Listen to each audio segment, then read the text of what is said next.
Varsovia es el lugar donde se concentra la historia del país. La ciudad se inaugura al interior de estas plazas ubicadas en el centro histórico de la capital a finales del siglo XIII. Este conjunto de elementos arquitectónicos queda destruido en el año de 1944 por la invasión del ejército alemán después del alza de Varsovia, acontecimiento histórico que trajo consigo la destrucción del 80% de la ciudad. Durante la posguerra, Polonia reconstruyó fielmente todo el centro histórico de la ciudad con ayuda de dibujos arquitectónicos y en el año de 1980 se declara Patrimonio Arquitectónico no solo el centro histórico, sino también todas aquellas edificaciones que lograron sobrevivir a la Segunda Guerra Mundial sin presentar daño alguno. Este es el caso de algunas de las edificaciones arquitectónicas del distrito de Praha-Potutnie, distrito que originalmente se dedicaba a la industria manufacturera, pero con el paso del tiempo y las corrientes políticas y económicas se convierte en el Silicon Valley de toda Varsovia, siendo este lugar el centro deportivo, cultural, social y residencial de la capital, proyectando a futuro ser el centro turístico y residencial de toda la zona. Varsovia es una de las ciudades más importantes de toda Europa. Esta no solo es un eje económico, sino también paisajístico. Esto lo demuestra por medio de diferentes elementos naturales como el río Vístula, siendo la fuente hídrica más importante de toda Polonia y el hito más importante de la ciudad, al fragmentarla en dos partes. También se destacan los diferentes parques a escala metropolitana que hacen que la ciudad sea una de las más importantes a nivel paisajístico de toda Europa. A pesar de esto, la población de la ciudad es mayormente adulta, haciendo que inevitablemente su población día a día empiece a envejecer. Esto sucede cuando solo el 12.7% de toda la población es joven. A partir de esto se busca la permanencia y estadía de dicho usuario por medio de inversiones en diferentes puntos de la ciudad como Praha-Potutnie, buscando así la innovación por medio de diferentes usos residenciales, culturales, sociales y deportivos.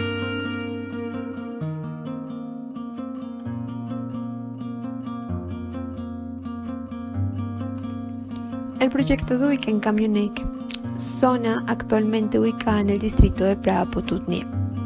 Para el desarrollo del proyecto se tienen en cuenta 4 bloques: bloque A, bloque 1, bloque 2 y por último bloque 3. Bloques donde se desarrollará no solo un uso residencial sino también comercial, deportivo y social. A partir de esto el proyecto se conecta de manera urbana a todo su contexto inmediato, entendiendo la importancia del paisaje. En los bloques se implementan diferentes usos, entre estos cultura, comercio y deporte. Para el uso cultural se tienen en cuenta los diferentes hitos, nodos y lugares importantes de la ciudad. También se restaura el bien de interés cultural, generando así un espacio que evoque su memoria y su uso inicial, el uso manufacturero. Para el comercio se tienen en cuenta 3 bloques: bloque A, bloque B1 y bloque B2, esto con el fin de generar diferentes usos que sean útiles no solo para las personas del lote, sino también para su contexto. Por último, el proyecto se relaciona de manera deportiva por medio de una rampa resiliente. Para los accesos se tienen en cuenta los diferentes hitos, nodos y tensiones que tenemos en el lugar, pensando en el usuario cuáles van a ser los accesos principales a nivel urbano.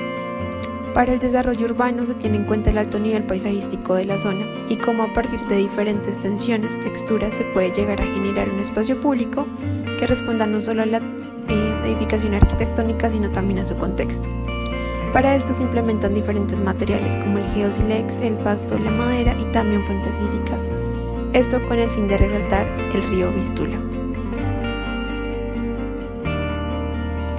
El proyecto tiene la capacidad de adaptarse a los diferentes climas del año. En esto podemos ver verano, otoño y por último invierno, viendo cómo cada espacio puede llegar a adaptarse de manera resiliente. La memoria compositiva del proyecto parte de un módulo base de 3x4. Este módulo es replicado en todo el proyecto al punto de llegar a generar un centro de manzana, donde se implementan los diferentes tipos de fitotectura de la zona. Por último, se generan diferentes tipologías de apartamentos de 12 metros cuadrados y 23 metros cuadrados, esto con el fin de llegar a generar un espacio que se adapte a los diferentes tipos de usuario. Uno de los elementos más importantes para el proyecto es la porosidad, teniendo en cuenta que uno de los problemas de la zona es el bajo índice de población joven. Se implementan diferentes usos, esto con el fin de llegar a generar una edificación híbrida que permita generar conexiones no solo a nivel local sino también a nivel zonal, esto con el fin de permitir que más usuarios de edad joven sean atraídos por el proyecto y puedan permanecer en la zona. La bioclimática del proyecto se basa principalmente en la fachada sur, entendiendo que esta va a ser la iluminación principal de todo el año.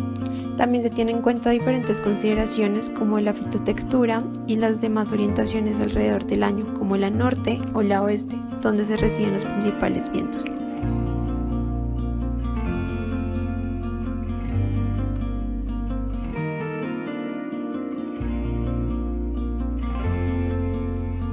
El volumen arquitectónico se basa en diferentes elementos y usos. Entre estos se destaca el deporte, generándose una edificación híbrida que se conecta a sus hitos cercanos como es el estadio de fútbol. También se generan diferentes zonas como zonas de memoria, zonas paisajísticas donde se utilizan fuentes hídricas, zonas de permanencia donde se utilizan las conexiones del Beturilo, zonas de ocio y zonas de permanencia con diferentes usos de textura. Teniendo en cuenta la huella de carbono del proyecto y el impacto que este va a tener, se utiliza un material de nombre Geosilex. Por un metro cuadrado de Geosilex se limpian aproximadamente al año 5.000 metros cúbicos de aire. Estos análisis los hacemos teniendo en cuenta nuestro módulo inicial de 4 metros por 3.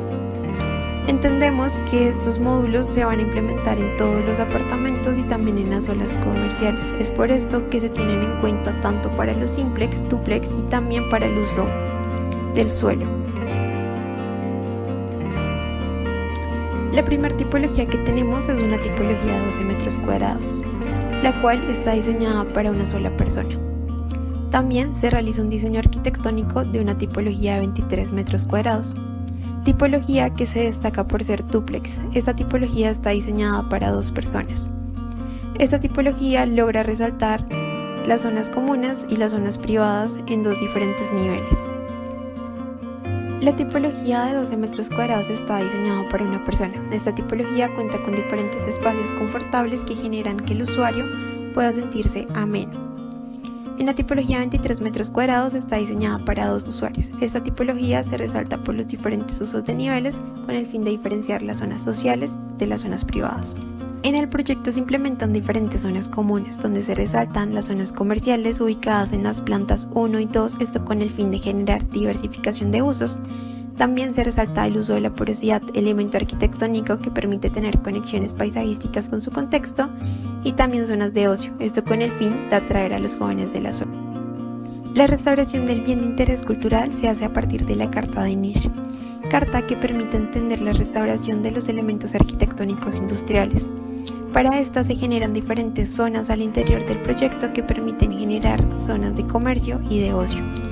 Su fachada se restaura y también se implementa un elemento arquitectónico moderno que es un elemento articulador con la nueva edificación. En la planta arquitectónica del proyecto se resaltan sus diferentes usos y conexiones. Para las estrategias bioclimáticas se tienen en cuenta las diferentes estaciones de la edificación, entendiendo que la temperatura mínima es de 13 grados centígrados y la máxima es de 31. Para esto se genera un estudio bioclimático que permite entender cuáles son las principales asoleaciones y ventilaciones. Por último, se pueden ver unos esquemas bases de la parte tecnológica del proyecto, donde se resalta la restauración del BIC con elementos tecnológicos modernos. Se destaca también el uso de una estructura metálica en toda la edificación y detalles tanto del suelo como del muro.